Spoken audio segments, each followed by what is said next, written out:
ויוסף חיים אוחנה צולמו לסרטון שהתקבל השבוע, אות חיים ראשון, מאז ה-7 באוקטובר, אות חיים מצולם ראשון. מוקדם יותר שוחחתי כאן עם רבקה בוחבוט, אשתו של אלקנה, שמוחזק בשבי שם כבר 539 ימים. הנה קטע מהסרטון של אלקנה. אני לא יצאתי עוד. תסביר להם כמה קשה לי, כל יום פה קשה לי, בלי הבן שלי ובלי האישה שלי. תספר להם כמה אני סובל. רבקה בוחבוט, שלום. שלום. אשתו של אלקנה, בבית עם הבן שלכם ראם, בן 4.5. קודם כל, איפה היית? איפה תפס אותך הסרטון הזה שמתפרסם פתאום? זה קרה בדיוק כשבאתי לאסוף אותו מהצהרון. את ראם? את ראמי. הייתי בנהיגה, קיבלתי שיחה מהקצינה, שיחה משותפת עם המשפחה, והיא אומרת לנו, יש סרטון וטלגרם שרץ, וזה סרטון של אות חיים של אלקנה. אני עצרתי מהרכב, בן שלי מאחורה, הייתי חייבת לראות את הסרטון, לא הייתי יכולה לחכות אפילו דקה בלי לראות. עצרתי, התחלתי לראות את הסרטון וישר הלב שלי על 200. פרצתי מבכי. יש דברים שיוצאים מהשליטה, כמה שאני מנסה לעטוף את הבן שלי בסיטואציה של הכל בסדר. זו סיטואציה שהיה מאוד מורכבת בנהיגה, לעצור. התחלתי לבכות והבן שלי אומר לי, אמא, למה את בוכה? ואני אומרת, רגע. אני מסתכלת על הסרטון ואני פשוט בוכה, ואמרתי לו, הוא אמר, את בגלל אבא? אמרתי לו, כן, אני מתגעגעת לאבא. בשנייה לא חשבתי שהוא צריך לראות את הסרטון הזה, בשנייה. ראם צריך לזכור את אבא שלו, בדיוק כמו שהוא נפרד ממנו ב6 לאוקטובר מהבית, וזה זערת רגשות. קודם כל אני אומרת, צריך להגיד תודה, קיבלתי עוד חיים. פעם הראשונה, אני רואה איך הוא נראה. ממש ציפיתי לזה, איכשהו, בשביל שיהיה תקווה. הוא היה בשבי, הוא עדיין בשבי, היה שם עם אוהד בן עמי ששוחרר. נכון. רוב הימים, ועם יוסף חיים אוחנה שלידו.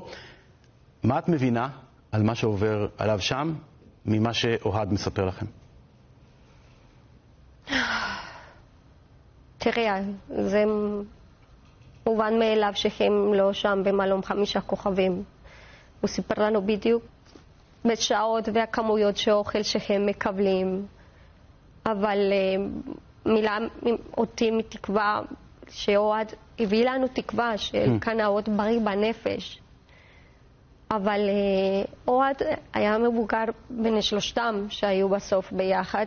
בן אדם שנתן לו תקווה ורוגע. עכשיו 2 צעירים שם, כולם צעירים, כולם על הקצה, חיכו גם שעוד שבוע, עוד שבועיים, התור שלהם. ואני, הדאגה שלי זה הסרטון, לראות את בעלי על הקצה, העצבים שיש לו, כמעט פרץ מבכי. בעלי לא בוכה. בדיוק הוא צועק, אוהד, תדבר.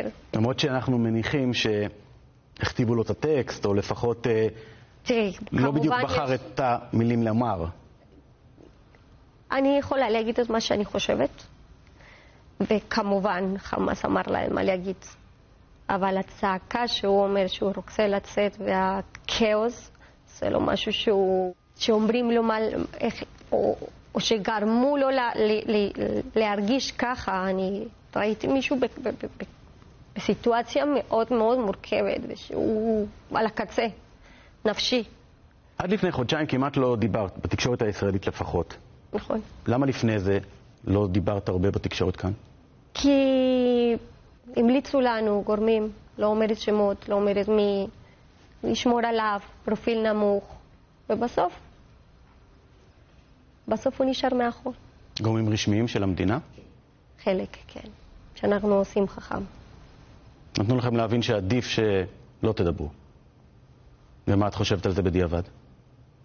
אני לא חושבת, אני מצטערת. חושבת שבסופו של דבר שמחנו על בידיים סומכת. זה המציאות שלי. יש לי תקווה שהמדינה תתעורר על עצמה ויסיים. שכל החטופים, בעלי, כולם יחזרו הביתה. את אופטימית? אני חייבת להיות אופטימית. אני לא יכולה לוותר. אני לא יכולה לוותר. למרות שימי שישי במיוחד יותר קשה לי לשבת בשולחן שבת ולדעת כמה הוא מתגעגע לזה. וזה רגעים שקוראים אותי, אבל אני חייבת עוד...